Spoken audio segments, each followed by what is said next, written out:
तो बच्चों जैसा कि आप लोगों को पता है कि हमारे बोर्ड के एग्ज़ाम बहुत ही नज़दीक आ गए हैं और तैयारी भी आप लोगों की ज़ोरों शोरों से चल रही होगी, इसलिए मैं इस तैयारी को चार चांद लगाने के लिए फिजिक्स के कुछ मोस्ट इम्पॉर्टेंट क्वेश्चंस लेकर के आया हूं। इसके पिछले वीडियो में हम लोगों ने मोस्ट इम्पॉर्टेंट टॉपिक के बारे में जिक्र किया था जहां से अक्सर क्वेश्चन पूछे जाते हैं, तो वही इंपॉर्टेंट क्वेश्चन से वही इंपॉर्टेंट टॉपिक से ये इंपॉर्टेंट क्वेश्चंस मैं आप लोगों के लिए लेकर के आया हूं। तो मैं निहाल सर, चलिए आप लोगों का ई2ई क्लासेस में स्वागत करते हैं और स्टार्ट करते हैं हम लोग आज का पहला क्वेश्चन। देखिए क्या बोल रहे हैं, Ram focus the image of a candle flame on white screen by placing the flame at various distance from a convex lens. He noted his observation in the following table.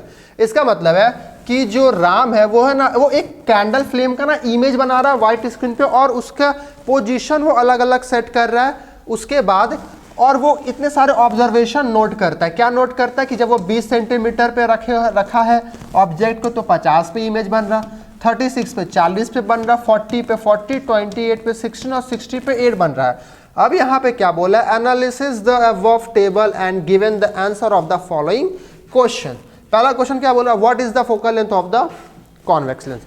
यहाँ पे आपको फोकल लेंथ पूछा जा रहा है, तो बच्चों याद रखना यहाँ पे तो नॉर्मल आपको दिया हुआ है, फोकल लेंथ पूछा जा रहा है, लेकिन एग्जाम में कभी कभी क्या होता है ना, आपको बोल देता है कि फोकल लेंथ निकालो बिना लेंस फॉर्मूला यूज किए हुए, मतलब 1/v minus 1/u is equal to 1/f, वो आपको बिना यूज किए आपको इसको सॉल्व करना है। तो यहाँ पे देखो, अगर आप इस सभी में से एक चीज आप गौर करते हो तो आपको यहाँ पे देखने को मिलेगा कि यहाँ पे तीसरा नंबर ऐसा केस है जहाँ पे आप जितना दूरी पे ऑब्जेक्ट रखे हो उतना ही दूरी पे आपका यहाँ पे इमेज का फॉर्मेशन भी हो रहा है। ठीक है, इसका मतलब है अगर हम यहाँ पे एक लेंस है ना, कॉन्वेक्स लेंस है, ठीक है, कैसा लेंस है, कॉन्वेक्स लेंस। चलिए कॉन्वेक्स लेंस हमने बना लिया। अब यहाँ पे आपको पता होना चाहिए, यहाँ पे f होता है f1, तो यहाँ पे f2 होता है, और जितना ऑप्टिकल सेंटर से f1 का दूरी है उतना ही यहाँ से दूरी होता है 2f1 का, मतलब ये दूरी और ये दूरी इक्वल होता है। वैसे ये दूरी और यहाँ से जो f2 का दूरी होगा 2f2 वो भी इक्वल होगा। और यहाँ पे आप लोगों को रे डायग्राम की मदद से यहाँ पे आपको दिखेगा कि अगर हम 2f1 पे इमेज रखते हैं तो अगर यहाँ पे जो भी इमेज का फॉर्मेशन होता है वो कहाँ होता है बच्चों, बताओ, वो आपका होगा f2 पे। कहाँ होगा, f2 पे इमेज का फॉर्मेशन होता है कुछ इस तरह से, वो आपको पता होगा। इसका मतलब है यहाँ से यहाँ तक की दूरी को क्या बोलते हैं, रेडियस ऑफ कर्वेचर बोलते हैं, और आधे वाले को फोकल लेंथ बोलते हैं। इसका मतलब है कि जो रेडियस ऑफ कर्वेचर का आप आधा करोगे तो ये फोकल लेंथ निकल जाएगा। अब यहाँ पे radius of curvature he object की दूरी है, इसका मतलब है 40 सेंटीमीटर। तो 40 को जब आप 2 से डिवाइड करोगे तो यहाँ पे आपका फोकल लेंथ निकल जाएगा। तो देयरफॉर जो फोकल लेंथ होगा वो 20 सेंटीमीटर होगा। बोलो बात समझ में आया या नहीं। तो यहाँ पे हम लोग बिना लेंस फॉर्मूला यूज किए हुए हम लोग फोकल लेंथ यहाँ पे निकाल ली है। दूसरा क्या बोल रहा है, which set of the observation is incorrect and why. इसमें से ऐसा कौन सा केस है जहाँ पे ऑब्जर्वेशन गलत है और क्यों गलत है। तो एक बार अगर आप इसको अच्छे से देखोगे तो ये जो 5वां नंबर पोजीशन आपको दिख रहा है जहाँ पे हमने 60 पे रखा हुआ है ऑब्जेक्ट को, तो 8 सेंटीमीटर पे क्या हो रहा है, इमेज का फॉर्मेशन हो रहा है बच्चों। अब यहाँ से देखो ये पूरा कितना दूरी है, देखो तो ये पूरा 40 की दूरी है ना। अब यहाँ पे 60 सेंटीमीटर पे ऑब्जेक्ट बना है। अगर एक बात बताओ, ये पूरा 40 की दूरी है, इसका मतलब है अगर हम इसके पीछे ऑब्जेक्ट को रखे होंगे और जब ऑब्जेक्ट को पीछे रखते हैं तो ऑब्जेक्ट f2 मतलब f2 और 2f2 के बीच में बनता है, ये बात आपको पता होगा। अब यहाँ पे अगर आप देखोगे तो यहाँ पे जो ऑब्जेक्ट इमेज का जो ये हो रहा है पोजीशन वो 8 सेंटीमीटर है। 8 सेंटीमीटर मतलब f2 के कम में होगा, जो कि पॉसिबल ही नहीं है। ये जो चीज़ है वो पॉसिबल ही नहीं है। इसका मतलब है कि जो लास्ट वाला ऑब्जर्वेशन है वो गलत है। ठीक है, कौन सा ऑब्जर्वेशन गलत है, तो 5th ऑब्जर्वेशन, 5th ऑब्जर्वेशन क्या है, गलत है। ठीक है, समझ में आया, रीजन ही मैंने बता दिया क्यों गलत है। चलिए आई होप आप लोगों को ये क्वेश्चन समझ में आया होगा। अब बढ़ते हैं हम लोग नेक्स्ट क्वेश्चन की ओर। Mohan wants to reduce the size of the image of an object to 1/3 of the size of the object using a mirror by a focal length 20 centimetre. देखिए बच्चों, यहाँ पे क्या जो मोहन जो है वो जो इमेज का जो साइज है ना वो उसको कम करना चाहता है। कितना? ऑब्जेक्ट से 1/3 वो थर्ड कम करना चाहता है, और जिसका फोकल लेंथ 20 सेंटीमीटर दिया हुआ है। अच्छा एक बात बताओ, क्या क्वेश्चन ये नहीं बोल रहा हम लोग से, बताओ तो, देखो कि HI जो है वो 1/3 HO होना चाहिए, ऐसा चाहता है कौन? मोहन। ठीक है, मोहन है ना, हाँ चलिए मोहन चाह रहा है। अब यहाँ पे ये HO अगर नीचे आएगा तो HI/HO क्या हो गया बताओ तो? 1/3 हो गया। अब एक बताओ, एक बात बताओ, मिरर का जो लीनियर मैग्निफिकेशन होता है वो क्या होता है? HI/HO is equal to -V/U होता है ना। तो इसका मतलब है यहाँ पे हम लोग -V/U भी लिख सकते हैं, ये इसके भी इक्वल हो जाएगा बच्चों। ठीक है, अब हम लोग सिर्फ इस चीज़ को यूज़ करेंगे क्योंकि यहाँ पे ही इसी से हम लोग को क्या निकलेगा? Specify the range of distance, हम लोग डिस्टेंस निकाल पाएंगे। ठीक है, उस ऑब्जेक्ट का। तो इसका मतलब हम लोग को U निकालना है। तो एक बात बताओ, U इस तरफ गया, 3V उस तरफ गया, तो यहाँ पे क्या हो गया? U1 जा U हो गया, और 3 इंटू -V तो -3V हो गया। अब यहाँ से U हमने निकाल लिया है। F हम लोग को दिया हुआ है 20 सेंटीमीटर है। साइन कन्वेंशन यहाँ पे यूज़ नहीं करेंगे क्योंकि हम लोग को मिरर नहीं दिया हुआ है, कैसा मिरर है, और हमको दूसरा नंबर में मिरर भी फाइंड करना है, कौन सा मिरर है, जो कि हम लोग इसके ज़रिए फाइंड कर सकते हैं। तो अब यहाँ पे हम लोग मिरर का बात हो रहा है तो मिरर फॉर्मूला लगाएंगे। ठीक है, क्या बोलता है मिरर फॉर्मूला बच्चों? बोलो बताओ तो। 1/V + 1/U is equal to 1/F होता है ना। अब यहाँ पे V तो पता नहीं है लेकिन U पता है, अभी हमने निकाला 3V है ना, यहाँ निकाला ना, U is equal to 3V -3V, और फोकल लेंथ 20 दिया हुआ है। अब हम लोग इसको एलसीएम लेंगे, सॉल्व करेंगे। देखो 3V का 3V एलसीएम हो गया, ये माइनस प्लस माइनस हो गया, ये V कट गया तो 3 बचा, यहाँ पे 3V कट गया तो 1 बचा। एलसीएम लेने तो आप लोगों को तो आता होगा बच्चों, है ना। अब यहाँ पे अगर आप देखोगे ध्यान से तो ये 20 ऊपर चला जाएगा तो 3 में से 1 गया 2, और 20 इंटू 2 कितना हो गया? 40 इज इक्वल टू, ये 3V उधर चला गया तो 3V इंटू 1 3V हो गया। अब यहाँ देखो V का वैल्यू यहाँ पे क्या निकल गया? यहाँ पे आया 40। ठीक है, यहाँ कितना आया? 40 आया, और डिवाइडेड बाई यहाँ पे कितना है? 3 इंटू में इधर डिवाइड हो गया, तो V फाइनली निकल गया, है ना। V हम लोगों ने निकाल लिया, लेकिन हम लोग को V बोला है क्या? नहीं ना, हम लोग को तो स्पेसिफाई द रेंज, हम लोग को U निकालना है। तो यहाँ पे U क्या हो गया बताओ तो? U वहाँ पे कितना निकाला हम लोगों ने? -3V निकाला है ना। तो एक बात बताओ, -3 इंटू V यहाँ पे कितना है? 40/3 है ना, 40/3 है V। तो यहाँ से 3 चला गया, कैंसिल हो गया 3। तो क्या बचा? U is equal to -40 centimetre. देखो U माइनस में आया, मतलब एकदम सही इक्वेशन हमने बनाया है, एकदम सही आंसर लाया है, क्योंकि U हमेशा माइनस में ही रहता है और हम लोगों ने U क्या किया? माइनस में ही लाया है। चलिए पहला क्वेश्चन सॉल्व हो गया, A नंबर क्वेश्चन।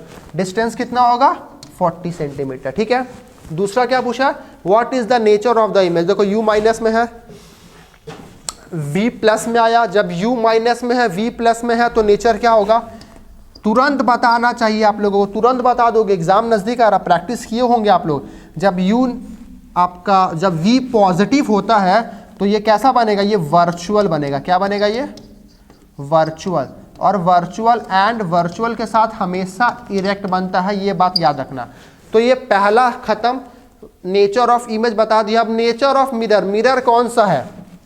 ठीक है, यहां पे बताओ मिरर कौन सा है? मिरर, तो मिरर है कॉन्वेक्स मिरर। कौन सा है? Convex mirror. क्यों? क्योंकि कॉन्वेक्स मिरर में ही ये केस होता है बच्चों, समझ में आया? अच्छा ऐसे छोड़ना, मिरर तो यहाँ पे लिखे ना, कॉन्वेक्स मिरर है। ठीक है, क्योंकि कॉन्वेक्स मिरर में ही ये वाला सीन होता है। अब यहाँ पे क्या बोला?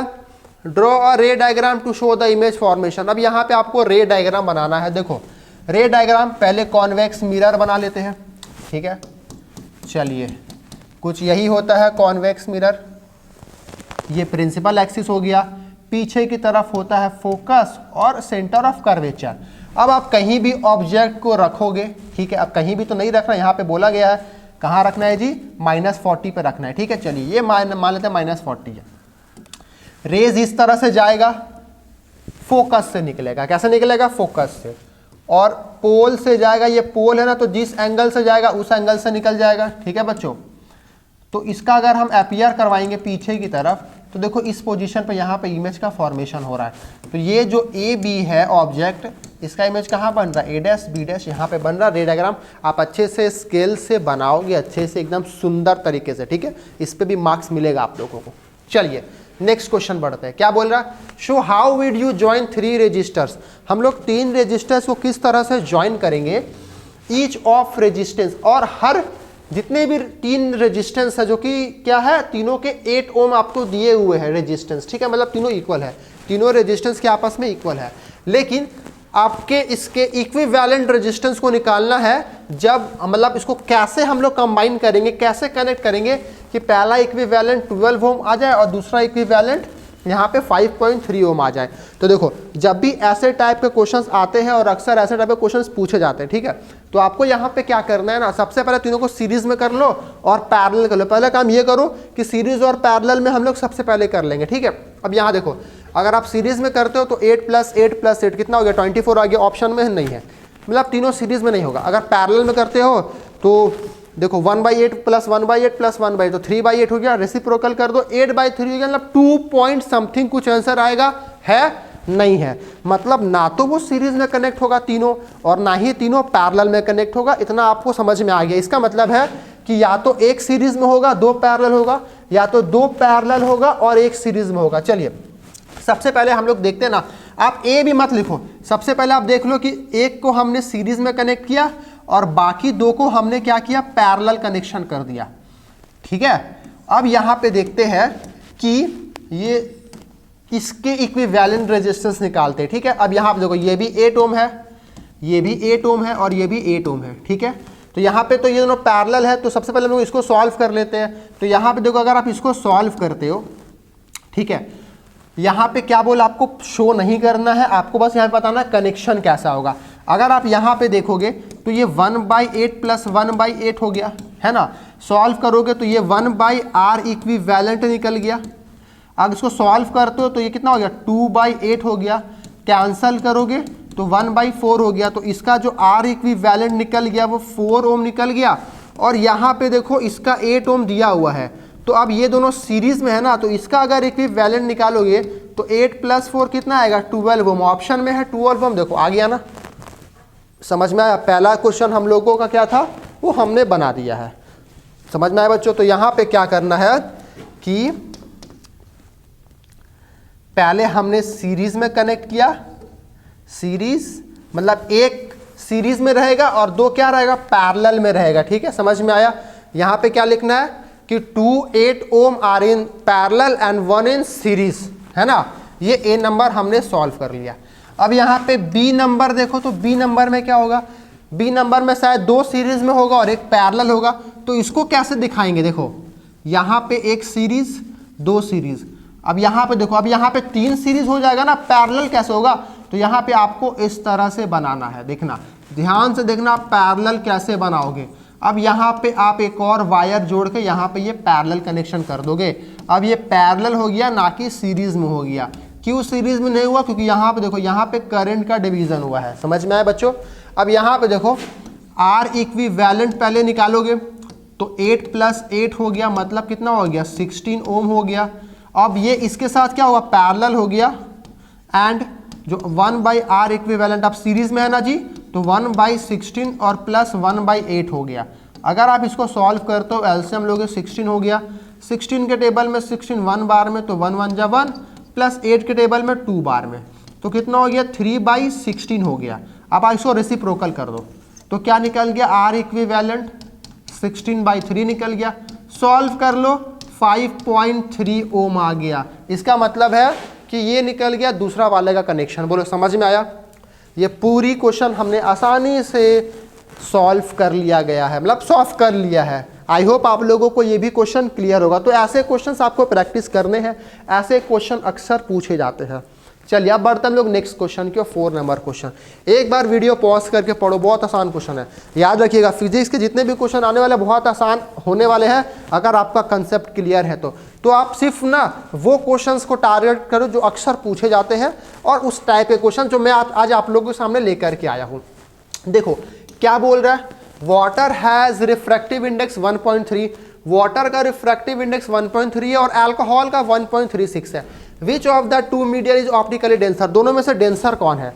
याद रखना, बहुत इंपॉर्टेंट बात मैं सिखा रहा हूँ, नोट आप लोगों को पता होगा लेकिन आप एक बार और सुन लो और दिमाग में ना इसको एकदम फिक्स कर लो कि अगर कोई भी अगर ए दो रिफ्रैक्टिव इंडेक्स है ना, ए और बी, अब यहाँ पे एक मतलब दो मीडियन है ए और बी, अगर ए का वेलोसिटी ज़्यादा है बी के वेलोसिटी से तो हमेशा याद रखना जो रिफ्रैक्टिव इंडेक्स होगा ए का वो हमेशा कम होगा रिफ्रैक्टिव इंडेक्स होगा जो बी का। मतलब ये दोनों में एकदम बनता नहीं है, वेलोसिटी ऑफ रिफ्रैक्टिव इंडेक्स में दोनों में बनता नहीं है, एक बढ़ेगा तो एक घटेगा, एक घटेगा तो एक बढ़ेगा, ये बात याद रखना। इसका मतलब है जिसका रिफ्रैक्टिव इंडेक्स ज़्यादा उस मीडियम का वेलोसिटी कम, और जिस मीडियम का वेलोसिटी कम उसका रिफ्रैक्टिव इंडेक्स ज़्यादा, ठीक है ना।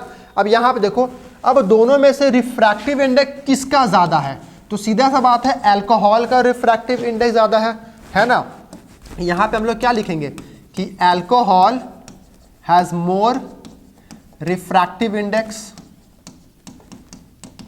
है ना, इसका रिफ्रैक्टिव इंडेक्स ज़्यादा है तो therefore speed of light in alcohol is less. ठीक है, स्पीड ऑफ लाइट क्या होगा अल्कोहल का, वो कम होगा। सो जो डेंसर मीडियम होगा वो क्या होगा alcohol. Alcohol is a denser medium. बोलो बच्चों, समझ में आया? अल्कोहल क्या होगा, ये डेंसर मीडियम होगा। इतनी बातें आप लोगों को समझ में आ गई होगी। देख लो, समझ लो और दूसरा नंबर फटाक से बना दो। तो क्या बोला, देखिए, draw a ray diagram to show the path of a ray of light passing obliquely from water to alcohol. मतलब वाटर से अल्कोहल में रे ऑफ लाइट जा रहा है, आपको यहाँ पे उसके पाथ ड्रॉ करने हैं। तो यहाँ पे आपको पता होना चाहिए वाटर और अल्कोहल। ऊपर देखो, वाटर और अल्कोहल दोनों का रिफ्रैक्टिव इंडेक्स ज़्यादा किसका है? किसका ज़्यादा है? तो अल्कोहल का ज़्यादा है। तो अगर रिफ्रैक्टिव इंडेक्स ज़्यादा तो वेलोसिटी कम होगा, मतलब अल्कोहल में जब रेज ऑफ लाइट जाएगा तो वो बेंड कर जाएगा नॉर्मल की तरफ, है ना। तो यहाँ पे ये ए नंबर हो गया और यहाँ पे ये बी नंबर हो गया। अब देखो बी नंबर में यहाँ पे अगर हम लोग देखें, यहाँ पे बी नंबर में अगर हम लोग देखते हैं तो ये हो गया दो मीडियम। यहाँ पे क्या बोला, वाटर टू अल्कोहल, मतलब ऊपर वाला वाटर है और नीचे वाला अल्कोहल है। ठीक है, तो यहाँ से वाटर में से गया और अल्कोहल, तो यहाँ पे हमने नॉर्मल ड्रॉ किया और अल्कोहल में वो बेंड कर जाएगा। याद रखिएगा, बेंड क्यों कर जाएगा? क्योंकि जिसका रिफ्रैक्टिव इंडेक्स ज़्यादा होता है उस नॉर्मल की तरफ वही बेंड कर जाता है। तो यहाँ पे इस क्वेश्चन का यहाँ पे ये जवाब हो गया। बच्चों देख लो, समझ में आप सभी को, ये बी नंबर हो गया। ये बी नंबर का यहाँ पे हम लोगों ने डायग्राम भी बना लिया। आई होप ये क्वेश्चन आप लोगों को क्लियर होंगे।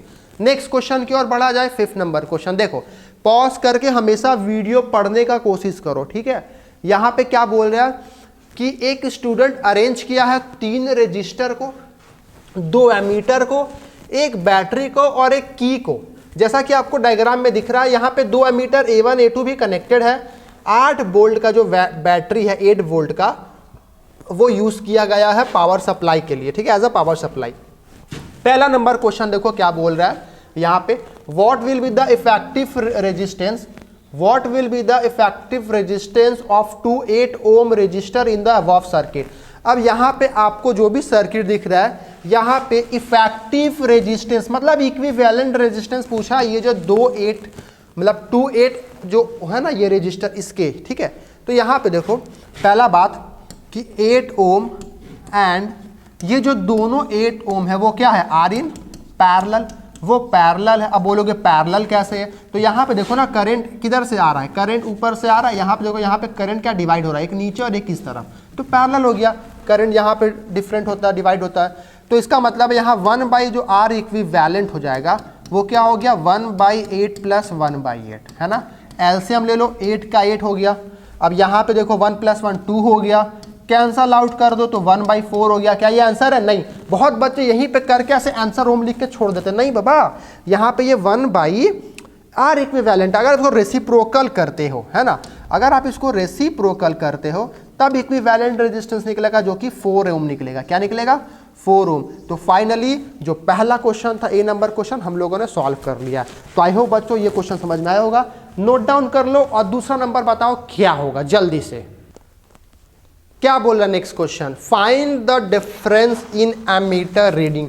एमीटर में यहाँ पे जो रीडिंग दिखाएगा A1 और A2 में जो भी रीडिंग दिखाएगा वो कितना दिखाएगा, ये आपको दूसरा सवाल पूछ रहा है। बताओ बच्चों कितना दिखाएगा, सोच के बताना अच्छे से, ठीक है, ध्यान से अच्छे से सोच के बताना कितना बताना चाहिए। एक बात बताओ, यहाँ से करंट कितना निकल रहा है, एक बात बताओ, करंट यहाँ से दिया है क्वेश्चन में कितना निकल रहा, नहीं दिया हुआ है, तो हम लोग को करंट निकालना पड़ेगा। तो देखो बी नंबर क्या है, आई निकालना है। आई का क्या फॉर्मूला होता है, V/R। अब यहाँ पे पोटेंशियल डिफरेंस 8 दिया हुआ है और यहाँ पे भी 8 जाएगा, यहाँ भी दोनों में 8 जाएगा, ठीक है। अब V पता हो गया, R कितना है इसका, R कितना है इसका 4 है ना, 4 कट गया, कितना हो गया 2 एम्पियर, कितना हो गया बच्चों बताओ 2 एम्पियर। तो जो करंट जाएगा वो कितना जाएगा, वो 2 एम्पियर जाएगा। मतलब यहाँ से करंट कितना निकलेगा, इसमें जाने के लिए 2 एम्पियर, तो यहाँ भी 2 एम्पियर शो करेगा। यहाँ पे ये यहाँ पे करंट भले बढ़ जाएगा लेकिन यहाँ आएगा फिर वापस से करंट 2 ही एम्पियर शो करेगा। इसका मतलब है A1 और A2 में जो शो करेगा करंट वो कितना करेगा, 2 एम्पियर करेगा। बच्चों बोलो समझ में आया। दूसरा नंबर क्या होगा, अच्छा find the difference in ammeter reading. अच्छा ये पूछा है दोनों का डिफरेंस क्या होगा। अच्छा करंट तो हमने निकाल लिया, दोनों में सेम करंट जा रहा, तो यहाँ पे डिफरेंस कुछ नहीं होगा, डिफरेंस 0 होगा। क्यों, दोनों में सेम करंट आएगा, डिफरेंस नहीं आएगा। ठीक है बच्चों, समझ में आया। नो डिफरेंस यहाँ पे लिख देते हैं, नो डिफरेंस। ठीक है, चलिए कोई डिफरेंस हम लोग को देखने को नहीं मिलेगा। आगे बढ़ते next question, potential difference across a 4 ohm resistance. 4 ohm resistance पे पोटेंशियल डिफरेंस क्या होगा, देखो यहां से जाएगा पोटेंशियल डिफरेंस सेम होगा ना, क्या होगा 8 ओम ही होगा पोटेंशियल डिफरेंस। बोलो समझ में आए कि नहीं होगा।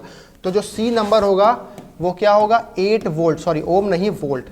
अब डी नंबर बात करते हैं, ठीक है। चलिए क्या बोल रहा है D number, power dissipated in 4 ohm resistor. Power पूछा है P is equal to V/R होता है, sorry P is equal to VI होता है, V²/R होता है, ये सारे फॉर्मूलाज होते हैं। जब V और पता है तो क्यों ना हम लोग ये फॉर्मूला लगाए, V 8, I निकाला 2, तो 8 2 जा 16, और पावर है, पावर का ऐसा यूनिट क्या होता है बचाओ, पावर का ऐसा यूनिट, तो देखो इलेक्ट्रिसिटी का बात करें तो पावर का ऐसा यूनिट वॉट होता है, और अगर आई का बात करें ह्यूमन आई का तो वहाँ पे डायोप्टर हो जाएगा। तो यहाँ पे हम लोग लिखेंगे वॉट, लिखेंगे पावर कितना 16 वॉट आया। देखो समझ में आया बच्चों, ये क्वेश्चन फाइनली हम लोगों ने सॉल्व कर लिया। एक बार अच्छे से देख लो, समझ लो, फिर हम लोग बढ़ते हैं नेक्स्ट क्वेश्चन की ओर। चलिए नेक्स्ट क्वेश्चन क्या बोल रहा, a ray of light strikes a glass slab at an angle of incidence equal to 30 degree. Find the refractive index of the glass such that the angle of refraction is 19.5। तो refractive index का formula क्या होता है बताइए, तो sine I by sine R होता है। अब यहाँ पे साइन आई कितना, इंसिडेंट 30 डिग्री पे है, और साइन आर कितना है 19.5। ठीक है, अब यहाँ पे देखो ये ग्लास का है रिफ्रैक्टिव इंडेक्स, ठीक है। अब साइन 30 का वहाँ पे वैल्यू दिया हुआ है 1/2, ये जो कि डिवाइड हो रहा है किससे 1/3 से, जो कि साइन 19.5 का वैल्यू होता है। ठीक है, अब इसको आप यहाँ पे डिवाइड है ना, अगर आप यहाँ पे इंटू साइन लगाओगे तो 1/3 रेसिप्रोकल होके 3 हो गया, तो यहाँ पे 3/2 आ गया। सॉल्व करोगे तो 1.5 निकल गया, मतलब जो रिफ्रैक्टिव इंडेक्स ग्लास का निकल गया वो 1.5 निकल गया। इस क्वेश्चन का यही पे आंसर होगा। देखो 2 मार्क्स में क्वेश्चन पूछा जाता है, कितना आसान क्वेश्चन है। ठीक है, समझ में आया। नेक्स्ट बढ़ते आगे, नेक्स्ट क्वेश्चन क्या बोल रहा है, 7 नंबर क्वेश्चन, ध्यान से देखो। PQ is a current carrying conductor in a plane of a paper. एक यहाँ पे देखो जो PQ है आपको दिख रहा होगा, ठीक है, इसको साइड कर देते हैं। यहाँ पे देखो PQ है, ठीक है, यहाँ पे देखो PQ जो है वो क्या है, एक प्लेन है पेपर का जो कि आपको दिख रहा है। Find the direction of the magnetic field produce by it. अब डायरेक्शन ऑफ मैग्नेटिक फील्ड आपको निकालना है जो कि इसके द्वारा प्रोड्यूस किया जा रहा है। किसके द्वारा, by a point S and R. आसान क्वेश्चन है, अच्छा क्वेश्चन है। क्वेश्चन समझो, आप इसको इजीली सॉल्व कर पाओगे। ठीक है, अब यहां पे देखो पी क्यू है, हमको आर और एस के जरिए निकालना है। एक बात बताओ, ये करंट ऊपर की तरफ जा रहा है, तो अगर हम राइट हैंड रूल लगाते हैं, करंट ऊपर की तरफ जा रहा है, तो ये देखो ये ऐसे घूम के आर अंदर की तरफ घुस रहा है ना, ऐसे देखो ऐसे आ रहा है, आर एंटी क्लॉकवाइज है ना, ऊपर करंट है तो क्या है, एंटी क्लॉकवाइज है बच्चों। ठीक है, अब यहां पे देखो ऐसे करते हैं। ठीक है, ध्यान से देखना। ठीक है, ध्यान से, यहां देखो ये मैग्नेटिक फील्ड इस तरह से बन रहा है ना, मतलब इधर से निकल रहा है और इधर से, मतलब आर अंदर तरफ से जा रहा है ना, मतलब आर में क्या है, इन द प्लेन, और एस क्या है, out the plane, into the plane, outside the plane. इसका मतलब है कि जो डायरेक्शन होगा किसके जरिए, आर के जरिए, आर के जरिए क्या होगा, into the plane, into the plane of a paper,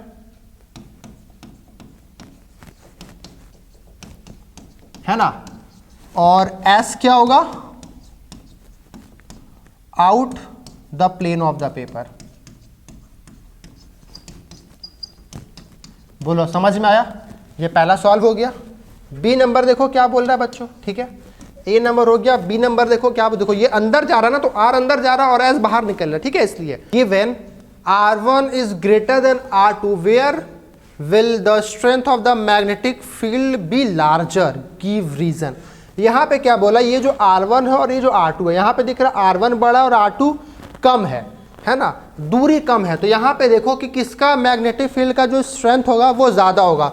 आपको पता होगा कि जो डायरेक्शन होता है ना, वो क्या होता है, इनवर्सली प्रोपोर्शनल होता है मैग्नेटिक फील्ड का। मतलब अगर आप डायरेक्शन कम करोगे मैग्नेटिक फील्ड बढ़ेगा, सॉरी, अगर आप डिस्टेंस कम करोगे तो मैग्नेटिक फील्ड बढ़ेगा, और अगर आप डिस्टेंस ज़्यादा करोगे तो मैग्नेटिक फील्ड कम होगा, मतलब उसका स्ट्रेंथ कम होगा। अब यहाँ पे देखो R1 का मतलब ये इस R का डिस्टेंस ज़्यादा है या इस S का डिस्टेंस ज़्यादा है, तो यहाँ पे साफ साफ लिखा है R1 ज़्यादा है, मतलब इस R का जो डिस्टेंस है वो ज़्यादा है, तो इसका मतलब डिस्टेंस ज़्यादा होगा तो इसका मैग्नेटिक फील्ड कम होगा और इसका मैग्नेटिक फील्ड ज़्यादा होगा। इसका मतलब है S has more magnetic strength, है ना, ज्यादा मैग्नेटिक स्ट्रेंथ होगा। ठीक है, क्योंकि बिकॉज जो डिस्टेंस है, जो R1 है वो क्या है, वो बड़ा है R2 के। ये क्वेश्चन में आपको दे दिया है। ठीक है, तो क्या होता है, distance is inversely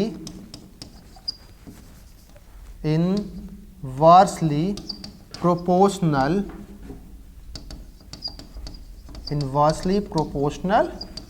to the magnetic strength। बोलो बच्चों समझ में आया? यही इसका रीजन हो गया। ठीक है, चलिए अब यहाँ पे देखो सी नंबर क्वेश्चन क्या बोल रहा है। सी नंबर क्वेश्चन जरा गौर करना सी नंबर क्वेश्चन पे कि if the polarity of the battery connected to the wire is reverse how will be the current of the magnetic field be changes. मतलब अगर आप पोलैरिटी चेंज कर देते हो, मतलब करंट अभी किधर जा रहा है, करंट अभी जा रहा है ऊपर से, मतलब नीचे से ऊपर जा रहा है करंट, है ना। तो जब करंट ऊपर से नीचे आएगा, जब ऊपर से करंट नीचे आएगा तब बताओ। देखो लगाएंगे हम लोग हमेशा राइट हैंड थंब रूल। अगर आप नीचे लाओगे तो इस बार देखो, इस बार क्लॉकवाइज आने लगा। ठीक है, क्या आने लगा इस बार बच्चों, क्लॉकवाइज। देखो इस तरह से, है ना, इस तरह से क्लॉकवाइज, इधर से निकल रहा और इधर से अंदर जा रहा। मतलब अब क्या हो रहा, आउट कहां से हो रहा, आर से, और इन कहां से हो रहा है, तो एस से। तो यही यहाँ पे फर्क पड़ेगा बच्चों, वो समझ में आया। वो भी रिवर्स हो जाएगा, डायरेक्शन भी रिवर्स हो जाता है। मतलब आर जो इनटू द प्लेन हो रहा था अब वो एस होगा। ठीक है, एस क्या होगा, इनटू द प्लेन, और आर क्या होगा, आउट ऑफ द प्लेन। बस इतना ही आपको समझना है बच्चों। बोलो ये क्वेश्चन क्लियर है? क्लियर हो गया ये क्वेश्चन? चलिए अब हम लोग देखते हैं नेक्स्ट क्वेश्चन क्या बोल रहा है। एक गीजर है जो कि पावर दिया हुआ है, ये वॉट पावर होता है और 250 वोल्ट पोटेंशियल डिफरेंस होता है। Find the electric current drawn it and energy consume in 50 hour if each unit cost is 6 रुपया। 6 रुपया इसका मतलब है बच्चों, देखो यहाँ पे क्या पूछा, एनर्जी निकालना है। तो एनर्जी का फॉर्मूला क्या होता है, पावर इनटू टाइम, ये बात याद रखना, ठीक है। और पावर यहाँ पे दिया हुआ है, टाइम आपको दिया हुआ है, आपको एनर्जी निकल जाएगा। लेकिन यहाँ पे हमको करंट पूछा है सबसे पहले, तो हम लोग यहाँ पे करंट निकालेंगे। तो इसको भी हम लोग साइड करते हैं और यहाँ पे करंट निकालते हैं। अब देखो पावर का फॉर्मूला क्या होता है, P = V × I होता है। अब ये V इस तरफ आ गया तो P/V = I हो गया। पावर देखो दिया हुआ है 1500, वोल्ट दिया हुआ है 250। अब यहाँ सॉल्व करो, I निकल गया, 0 से 0 कट गया, 5 के टेबल में 5 बार में, ये 5 के टेबल में 30 बार में, 5 के टेबल में 6 बार में। तो जो I निकल गया वो 6 एम्पियर निकल गया। बोलो समझ में आया। I निकाल लिया हम लोगों ने। Find the electric current drawn by energy consume 50 hour if the current determine the cost of the energy. ठीक है, यहाँ तक निकल I निकाल लिया। अब क्या बोला है, एनर्जी निकालना है। कितना एनर्जी कंज्यूम कितना हो रहा, 50 घंटे में। तो एनर्जी का फॉर्मूला P × T होता है। फिर हम लोग उसके जरिए कॉस्ट निकाल पाएंगे। तो यहाँ पे देखो एनर्जी = P कितना दिया हुआ है, 1500 वाट। तो पावर हमेशा किलोवाट में होता है, तो हम इसको 1000 से डिवाइड कर देंगे। तो ये किलोवाट नहीं होके हट जाएगा, किलोवाट हो गया। टाइम कितना दिया, 50 आवर दिया, 0 0 0 0 0 0 कैंसल आउट हो गया। एनर्जी = 15 5 75 किलोवाट आवर, ये हो गया। ठीक है ना। अब यहाँ पे एक यूनिट ही होता है, एक यूनिट ही होता है, देयरफॉर एक यूनिट ही होता है 1 किलोवाट आवर, जिसका कॉस्ट दिया हुआ है 6 रुपया। इसका मतलब है तो देयरफॉर कॉस्ट ऑफ 75 यूनिट = कितना हो गया, ₹6 को 75 से इंटू कर दो तो कितना हो गया बताओ बच्चों, 6 5 30 का 30 42 345 450 रुपीज़ हो गया है। बोलो समझ में आया क्वेश्चन। आसान था ना क्वेश्चन। बस क्वेश्चन के आपको लैंग्वेज को समझना है। अगर आप क्वेश्चंस के लैंग्वेज को समझ पाते हो तो आप क्वेश्चंस इजीली सॉल्व कर लोगे बच्चों। बोलो ठीक है, आगे बढ़े। नेक्स्ट क्वेश्चन देखिए, रिफ्रैक्टिव इंडेक्स का क्वेश्चन है, पूछा जाता है क्वेश्चन रिफ्रैक्टिव इंडेक्स से, याद रखिएगा इंपॉर्टेंट टॉपिक है रिफ्रैक्टिव इंडेक्स। बच्चों आपको क्या दिया हुआ है, एक फिगर दिया हुआ है, मीडियम ए से मीडियम बी लाइट जा रहा है। आपको डिटरमाइन करना है कि दोनों में से डेंसर कौन है। अभी मैंने बताया ना, अभी एक चीज़ बताया, बताओ जल्दी बताओ, देखो बताओ, नॉर्मल से लाइट रेज क्या है। अच्छा लाइट रेज नीचे से आ रहा है, ए से बी जा रहा है, देखो ए से बी। नॉर्मल अगर इसका पोजीशन होता क्या होता, देखो तो ये ऐसे जा रहा था तो इसको ऐसे निकलना था, लेकिन ये थोड़ा सा बेंड कर दिया नॉर्मल की तरफ। तो बेंड किया मतलब इसका रिफ्रैक्टिव इंडेक्स क्या होगा, जो रिफ्रैक्टिव इंडेक्स बी होगा वो ज़्यादा होगा, क्योंकि बेंड किया है बच्चों, याद रखना। रिफ्रैक्टिव इंडेक्स क्या, इसका अब ये झुक गया ना, मतलब रिफ्रैक्टिव इंडेक्स ज़्यादा मतलब डेंसर, रिफ्रैक्टिव इंडेक्स ज़्यादा मतलब डेंसर बच्चों, याद रखो। तो ए में क्या हो गया, which one is the denser, तो मीडियम बी आंसर। ठीक है, चलिए बी नंबर देखो। अब क्या बोला, the speed of light in a transparent medium is 0.6 times that of the speed in vacuum. मतलब वैक्यूम में जितना स्पीड है उसका 6 टाइम्स है, 0.6 टाइम्स है स्पीड किसका, ट्रांसपेरेंट मीडियम का। तो बताइए रिफ्रैक्टिव इंडेक्स क्या होगा। अब देखो रिफ्रैक्टिव इंडेक्स क्या होता है, C/V होता है ना। अब बोला है कि जो भी जितना एयर में है, मीडियम में कितना है एयर का, कितना है एयर का, 0.6 टाइम्स है। C से C कैंसिल हो गया, पॉइंट हटा तो ऊपर चला गया, 10/6 हो गया। इसको सॉल्व करो 1 बार में 6 के टेबल में, और बचा कितना, 4 बचा तो 36, 1.6 4 बचा 36, इस तरह से आएगा, इतना आ गया 1.66। बोलो समझ में आया बच्चों, समझ में आया। तो इस तरह से न्यूमेरिकल्स आते हैं। बोलो कोई दिक्कत नहीं ना। नेक्स्ट क्वेश्चन बढ़ा जाए, आसान था। देखिए 10 नंबर क्वेश्चन, आखिरी क्वेश्चन, टॉप 10 क्वेश्चन में से हम लोग आज सारा क्वेश्चंस कर लिए, और ये आखिरी क्वेश्चंस आप लोगों के सामने। पढ़ो, पॉज करो, इजी है, खुद से ट्राई करो, फिर मैं बताऊंगा।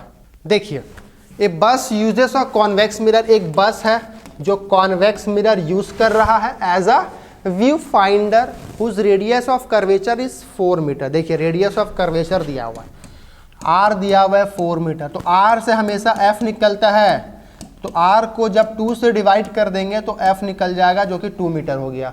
ए car is coming behind the bus, bus के पीछे से एक कार आ रहा है जिसका डिस्टेंस कितना 20 मीटर है, ठीक है। What will be the position of the image of the car, मतलब आपको U दिया हुआ है 20 मीटर। अब यहाँ पे V बोला है निकालने, पोजीशन मतलब यहाँ पे आपको V बोला है निकालने। एक बात बताओ, यहाँ पे मिरर दिया हुआ है क्या? तो बहुत बच्चे बोलेंगे नहीं दिया है मिरर, लेकिन यहाँ पे ध्यान से देखो, यहाँ पे ध्यान से देखो क्या बोला है, कॉन्वेक्स मिरर। अच्छा दिया है, अंधे मत बनना, दिया है कॉन्वेक्स मिरर। तो कॉन्वेक्स मिरर के लिए U माइनस F प्लस में रहता है, याद रखना F हमेशा प्लस में रहता है। तो अब एक बात बताओ, लगाओ मिरर फॉर्मूला, क्या होगा 1/v plus 1/u is equal to 1/f होता है। v नहीं पता है, यही निकालना है। u कितना दिया हुआ है 1/-20 और f कितना दिया हुआ है 1/2। अब देखो प्लस माइनस माइनस उधर गया तो प्लस हो गया, तो 1/v कितना निकल गया 1/2 प्लस 1/20। एलसीएम ले लो, 20 आ गया, 2 के टेबल में 20 आता है कितने बार में 10 बार में, तो ऊपर में 10 1 जा 10 प्लस 20 के टेबल में 21 बार में, तो 1 1 जा 1। Therefore 1/v is equal to कितना हो गया बताओ तो 11/20। रेसिप्रोकल कर दो, v निकल गया 20/11 सेंटीमीटर। पॉइंट में करना चाहते हो तो भी कर सकते हो, 11 आ गया 1 बार में, बचा 9, तो 88 आ गया 1 बार में, ठीक है।